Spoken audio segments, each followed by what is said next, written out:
keep your voices down. Welcome, everyone. I'm your top secret museum guide for this very special explainer, and today we're going on a totally undercover mission. We are going to sneak right past all the boring, serious adults in the museum to crack a giant 500-year-old unsolved art puzzle.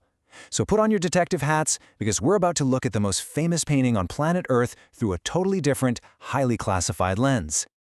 Look at this crowd of grown-ups. What are they doing? They're staring at their screens like a bunch of art zombies.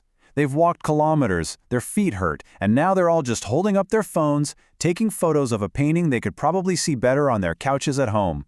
I mean, even the little girl in the middle dropped her ice cream because it's just too crazy in there. Well, while all these zombie adults are busy looking at their screens, we are going to zoom right to the front to decode a secret code left behind by the legendary artist Leonardo da Vinci. Now here's our first big, sneaky secret. When people finally push to the front of that giant crowd, they are usually pretty shocked. Why?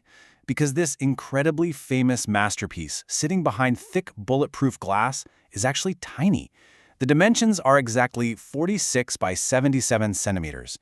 To picture that in your head, hold your hands out. Yep, a little wider. It's roughly the exact size of a large pizza box. Only, sadly, with zero pepperoni. Not even a single pineapple chunk, which is a true tragedy if you ask me.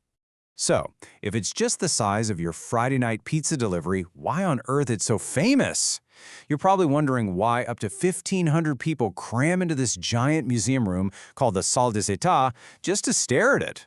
I mean, there are other paintings right down the exact same hall that are way bigger, way older, and honestly, way fancier.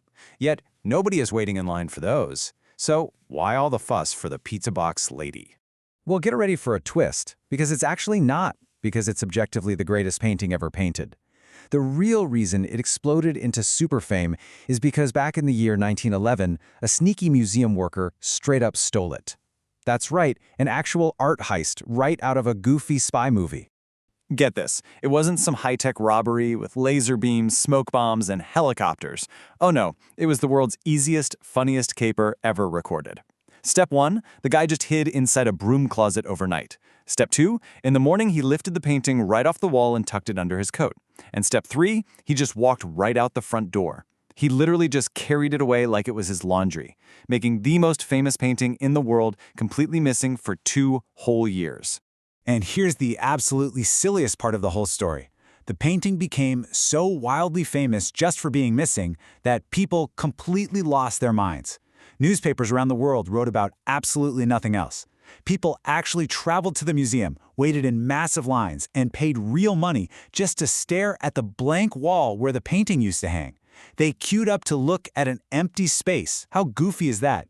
When the painting finally came back 2 years later, it was the most famous thing on the planet, and the fame just never stopped. Okay, now that the painting is safely back on the wall, it's time for our super secret art mission. Everyone immediately stares right at her face, but we are way smarter than that.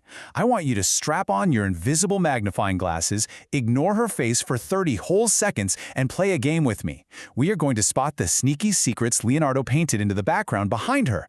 Are you ready? Look closely right behind her. You see, Leonardo didn't paint a real backyard or a normal park. He painted a totally magical, made-up world that does not exist in real life. First, check out that bridge on the left side of her. It completely doesn't match the landscape on the right side. Then, there's a mysterious winding road that literally leads to nowhere. And finally, there's a bunch of water flowing, but it comes from absolutely no visible source. It just magically appears out of thin air. I want you to squint your eyes really hard and see if you can hunt down those tricky details right now.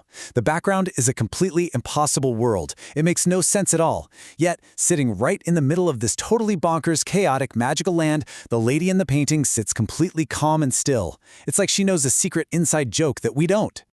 And that brings us to the face. Now the biggest puzzle of all, the one that makes grown-ups scratch their heads for hours. Is she smiling a happy smile or a sad smile? Everyone talks about her mysterious smile, but what if I told you it's not just a regular smile, it is actually an unfinished secret code? To create this secret code, Leonardo used some serious art ninja tricks. He used a technique called sfumato. Can you say that? Sfumato. It's a fancy Italian word that literally means vanished into smoke. Instead of drawing hard, dark lines around her mouth like you might do with a crayon or a thick marker, Leonardo used blurry smoke lines with no hard edges at all. He deliberately blurred the corners of her mouth to make the smile tricky and keep it constantly changing. Because there are no hard lines, the smile only exists when your eyes are moving. Try this magic trick with me right now. First, stare right into her eyes and then quickly drop your gaze down to her mouth. Boom! You see one kind of smile. Now look way down at her hands and then slowly let your eyes rise back up to her mouth. Boom!